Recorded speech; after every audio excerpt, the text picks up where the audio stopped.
안녕하십니까. 문헌학자 김시석입니다.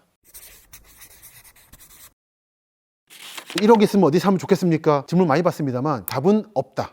다만 대전제로서 자기가 살고 싶은 집을 사시러 가셨을 때 가급적이면 주말 말고 주중에 가시라. 특히 출퇴근 시간에 가보시라. 그때 교통망도 보시고 주변 공장에 굴뚝에서 뭐 안 나오고 있나. 그리고 정말 답사 임장 전문가들은 운전을 하더라도 차를 두고 갑니다. 자기가 원하는 지역에 버스 세정거장 앞에 내려서 걸어가요. 그게 전문가들의 방법입니다. 지역의 분위기도 익히고 지형도 체크하고 냄새도 맡아보고 그런 몇 가지 스킬을 가지고 나머지는 본인의 직업적 상황 그리고 재산 상황 대단히 개별적인 것이라는 마음가짐을 가지고 접근하시는 게 좋을 거라는 말씀을 드릴 수 있겠습니다.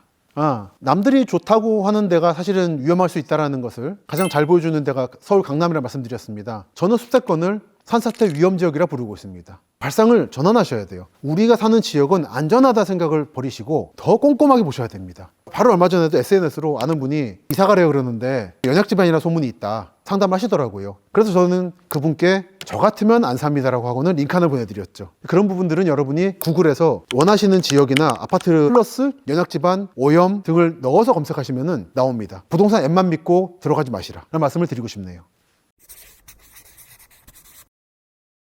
3대 메가시티 그리고 6대 소권역에서 주목할 만한 이벤트 그리고 포인트가 되는 지역들을 소개해 드리겠습니다. 첫 번째는 대서울권입니다. 서울시 3대 중심인 강북의 4대문, 동남쪽의 강남, 서남쪽의 영등포로부터 교통망을 따라 피자 조각처럼 방사선으로 뻗어나가는 대서울권은 수도권이라 불리는 경기도를 뛰어넘어서 충남의 천안, 아산, 홍성 그리고 강원도, 원주, 춘천 일부까지 확대되고 있습니다. 또한 택지지구, 복합쇼핑몰, 수변공간이라는 3대 요소로 이루어진 강남적 삶의 양식은 1970년대에 서울 송파구 잠실에서 완성이 된 뒤로 전국으로 그 모델이 확대되고 있습니다. 대서울권에서는 서울시의 3대 거점인 사대문, 강남, 영등포 그 3개 사이에 자리한 마포구, 용산구 그리고 영등포구의 여의도 이 3개가 묶여서 새로운 중심지로 부상하게 될 것으로 예상합니다. 사대문안이 점차 박물관화되면서 사대문이 수행하던 정치, 행정, 경제적 기능을 그 남쪽에 있는 이 마포, 용산, 여의도 지역이 이어받을 것으로 예상하고 있습니다. 여기에 용산 미군기지 부지가 현재 대형공원으로 되는 게 아니라 복합적인 고밀도 지역으로 개발된다면 이 지역의 잠재력은 폭발할 겁니다. 여의도는 영등포구이긴 하지만 색강을 사이에 두고 서쪽의 영등포구 다른 지역보다는 그 동쪽에 있는 마포구, 용산구와 더욱 긴밀한 생활권을 이루고 있습니다. 당장 여러분들 주변에 보십시오. 여의도에서 일하는 직장인들이 일 끝나고 나서 식사하거나 한잔하러 서쪽의 영등포구 다른 지역으로 가는지 아니면 마포, 공덕, 합정으로 가는지 보시면 그 생활권은 명확할 겁니다. 도시를 행정구역, 우리 도, 우리 시, 우리 군, 우리 구 단위로 바라보는 습관을 버리고 교통망을 중심으로 하는 생활권을 찾아내는 눈을 가지면 도시의 미래를 더욱 잘 예측하실 수 있을 겁니다. 강남 지역에는 3가지 포인트가 있습니다. 한 가지는 강남구의 뒤에서 주목도가 떨어지던 서초구 지역에서 재건축이 활발해지고 있는 점입니다. 강남구 지역에서 주목받아온 아파트가 몇 개 있죠. 이런 아파트들의 재건축이 너무 주목받다 보니까 계속 미뤄지고 있습니다. 그 틈을 타고 서초구 지역의 주공아파트나 여러 브랜드 아파트들이 재건축이 빠르게 되고 있습니다. 그러면서 최근에는 강남 집값 얘기할 때 강남구 아파트보다 서초구 아파트들이 거론되는 경우가 늘고 있습니다. 그래서 강남 지역의 대표 자리를 누가 차지할 것인가 경쟁에서 최근 몇 년 사이에는 서초구가 앞서가고 있는 느낌이 있습니다. 또 한 가지는 서초구와 강남구 사이에 놓여있는 경부고속도로, 현재는 고가도로인데요. 이걸 지하화하자는 논의가 있습니다. 이것이 어떻게 될 것인가? 이 사업은 국가가 할 수 없습니다. 국가가 하면은 잘 살고 있는 강남에 또 국비 내놓냐고 말이 나올 것이기 때문에 철저히 민자로 진행될 겁니다. 만약 이 민자 사업이 성공한다면 몇 가지 지하화 사업이 거론되고 있는 지역이 있죠. 경인선 지하화, 인천부터 영등포까지, 그리고 경부선의 부산 시내 지역 지하화 등의 논의에서 중요한 선례가 될 것입니다. 반대로 강남 지역의 경부고속도로 지하화가 안 된다면 다른 지역은 아마 더 안 될 것으로 예상할 수 있겠죠.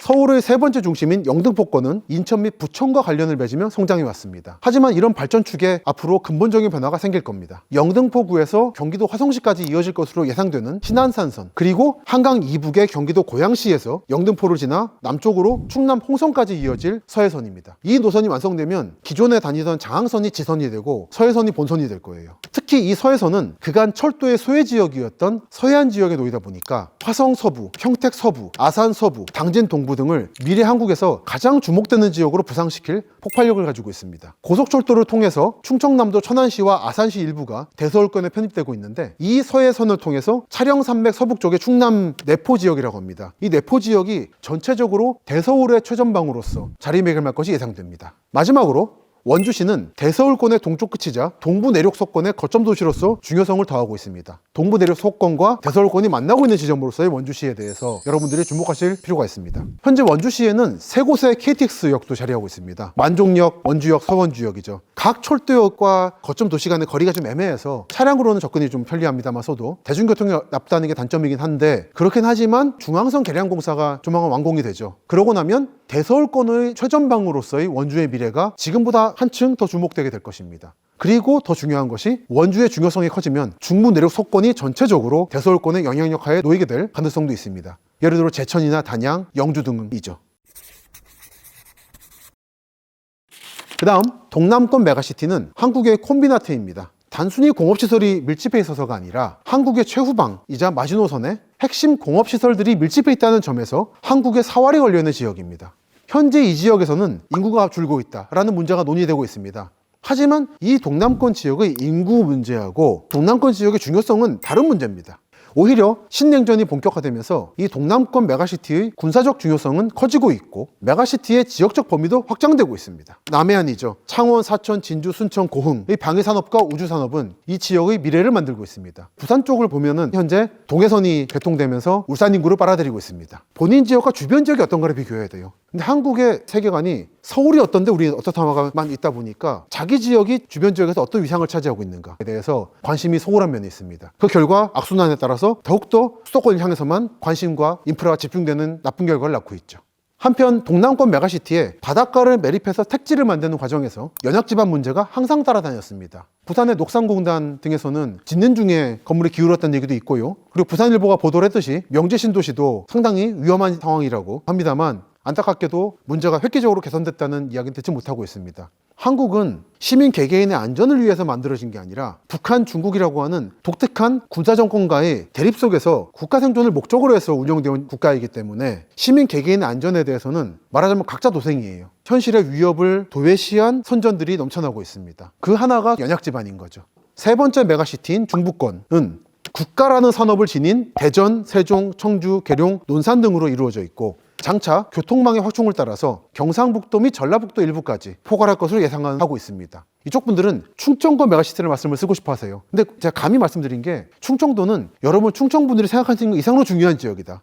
그래서 이 중부권 메가시티는 현재로서는 충남과 충북의 갈등, 그리고 세종시 가장 최근에 만들어진 도농, 도시와 농촌, 도농 통합도시인데 이 도농 통합이 좀 어렵습니다. 세종시 내에서. 이 세종시 내부에서 융화가 안 되다 보니까 충남, 충북의 융화까지 지장을 받고 있는 문제가 일어나고 있습니다. 그리고 이 중부권 메가시티 권역 내에서 자체 교통망의 미비, 각 지역에서 수도권 가는 라인은 발달해 있는데 자기 지역 내 교통망이 미비한 거예요. 그런 문제 등에 따라서 아직 중부권은 완성되지는 않은 것으로 관측되고 있습니다. 특히 전통적으로 충청북도 하나의 생활권을 이루고 있는 세종시 북부의 조치원, 그리고 공주 및 대전과 하나의 생활권을 이루고 있는 세종시 남부의 동지역, 이 도농 지역이 융합에 성공한다면 중부권 메가시티가 완성되는데 중요한 촉매제가 될 것으로 예상하고 있습니다. 다음으로 6대 속권에 대해서 말씀드리겠습니다. 그 중에 가장 중요한 지역은 역시 대구, 구미, 김천 속권이죠. 이 지역은 대구권 광역철도, 대구 도시철도 3호선, 4호선 등 특히 교통 문제에서 모범적인 모습을 보여주고 있습니다. 또한 오랜 수건이던 K2공항, 대구공항이죠. 이 공항을 군위와 의성으로 옮겨가고 난 부지를 개발한다는 것도 확정된 상태입니다. 대구권 광역철도 및 중앙선 개량공사를 통해서 거대 생활권이 탄생할 것으로 예상되고 있고 K2공항이 옮겨간 뒤에 부지를 비롯한 대구 동부 지역이 새로운 중심으로서 떠오를 것으로 예상하고 있습니다. 한편 동해안, 전북 서부, 전남 서부, 제주 속권의 공통적인 문제는 신냉전 하에서 어떤 미래를 대비해야 하는가의 방향성을 아직 정하지 못했다는 것입니다. 신냉전 체제에서도 여전히 중국, 러시아와 같은 권위주의 국가들과 대규모 교역을 통해 지역 개발을 추진할 수 있다라는 예측을 현지 분들은 하시던데요. 저는 동의하기 어렵습니다. 또한 이 지역에는 탁월한 경관 자원이 있는데 동해안 삼척이나 서해안 서천 비인해서와 같이 산업 개발을 위해서 이 경관 자원이 훼손된 사례가 많습니다. 동해선 공사가 곧 완공이 될 텐데요. 이 공사가 완공되고 나면 그간 부산, 울산, 포항 분들만 즐기시던 삼척부터 영덕, 울진 이 경관들을 앞으로 대서울권 시민들이 이용할 수 있게 될 겁니다. 아마 서울역에서 열차가 운행할 겁니다. 그럼으로써 이들에게 활짝 열릴 삼척, 영덕, 울진의 자연경관을 어떻게 보존하면서 개발을 병행할 수 있을지에 특히 주목하고 있습니다. 다음으로 전남 서부 소권에서는 광주 군공항을 무안공항으로 옮기는 문제를 둘러싸고 지역 내에서 갈등이 이어지고 있습니다. 이 갈등은 광주 광역시 개발에 결정적인 차이를 주게 됩니다. 상무지구라고 광주의 핵심 택지지구가 있는데 상무지구의 남쪽에 관련시설이 있다 보니까 이게 빠져야 개발을 완성할 수가 있는 거예요. 이게 옮겨가지 못하고 있으니까 자꾸 이게 어중간한 상태로 남아있는 겁니다. 또한 한국의 도시 중에서 아파트에 사는 비율이 가장 높은 데가 광주인데 아파트 단지를 건설하는 과정에서 크고 작은 문제가 발생하고 있습니다. 이런 전남 서부 소권의 갈등 요소를 해결할 수 있는 행정의 묘미가 기대가 됩니다만 현재로서는 그 묘미가 잘 발휘되지 못하는 안타까움이 있습니다. 마지막으로 제주 소권에서는 본토 인구가 이주하면서 상수도 공급, 하수 및 쓰레기 처리, 그리고 제주의 지역민들과 이주민 간의 문화적 갈등, 그리고 너무나 빠른 시간 내에 많은 인구가 유입되면서 전통적인 인문경관이 파괴되는 등의 문제가 부각되고 있습니다. 그리고 제주가 철도가 없습니다. 원래 일제 때 섬 순환하는 철도를 만들 계획이었다가 무산되면서 대중교통 미비, 이에 따른 과도한 자가용 운행 등이 문제시되고 있습니다. 본토, 그러니까 묻과 거리를 둘 수도 없고 묻을 전면적으로 받아들일 수도 없다는 사실이 이 제주 소권의 미래를 불투명하게 만들고 있습니다.